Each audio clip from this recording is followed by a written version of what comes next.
Thank you for joining us for the Barbados Today afternoon news for Monday, July 24th. I am Mary Claire Williams. We begin with news that hundreds of members of the public and private sector answered the call to march today. The island's 4 major trade unions and the business community have joined forces in staging the march from Queen's Park in another bid to force the Frendel-Stewart administration back to the negotiating table. Several businesses gave their employees permission to march and announced new opening hours to accommodate this morning's event. Barbados Today's Ryan Gilks is following the march and has this report. The crowd has increased significantly since leaving Queen's Park. I've been trying to get estimates from officers as to the number, but that they say is going to be a bit difficult until they can get high up to do an estimate. What I can tell you is that from early this morning, from around about 8:30, 9 o'clock, you had scores upon scores of Barbadians gathering in Queen's Park for this march. It was announced on Friday that the Private Sector Association, and also the 4 unions, the BWU, Barbados Workers Union, the National Union of Public Workers, the NUPW, the Barbados Secondary Teachers Union, the BSTU, and the BUT, the Barbados Union of Teachers, would be involved in this action today. They were joining forces in an effort to get the government to dialogue. We heard yesterday the Prime Minister said he would not be doing anything to head off this action, to, as he put it, to let them go ahead and march, and that's what they're doing. As I speak to you, as mentioned, I am moving along the Wharf Road. And I can say that when we get back to Queen's Park, there's expected to be a rally where we will hear from the various union leaders.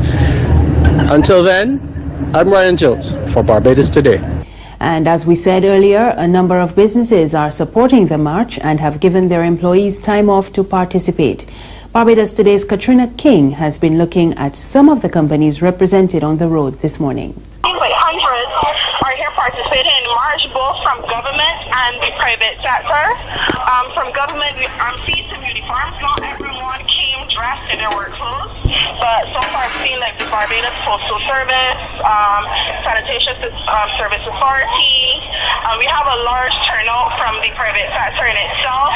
You're seeing Carter's, William Industries, Automotive Art. People are in their numbers, and based on what the people we've spoken to, is not only people are saying that the government has said that this is a political stance, but many people have said that it has nothing to do with politics in itself. It has to do with the economy of the country, and right now, based on the tax situation that we have going on, a lot of them are saying that the ordinary Barbadian is unable to cope, so they're hoping that government will review the NSRL policy. In regards to the Prime Minister's statements yesterday, a couple of individuals did say that they just want discussion. The social partnership is not being followed, and they just want discussion and their voices and their opinions to be heard. And some of the marchers have also been telling Barbados Today why they decided to heed the call from the businesses and the unions. Better condition.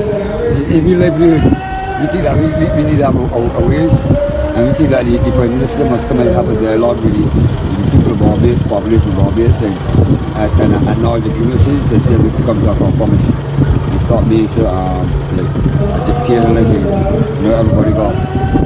Actually acknowledge what you say and do. But we don't think we should be more democratic rights, and we fight for our rights, original rights really.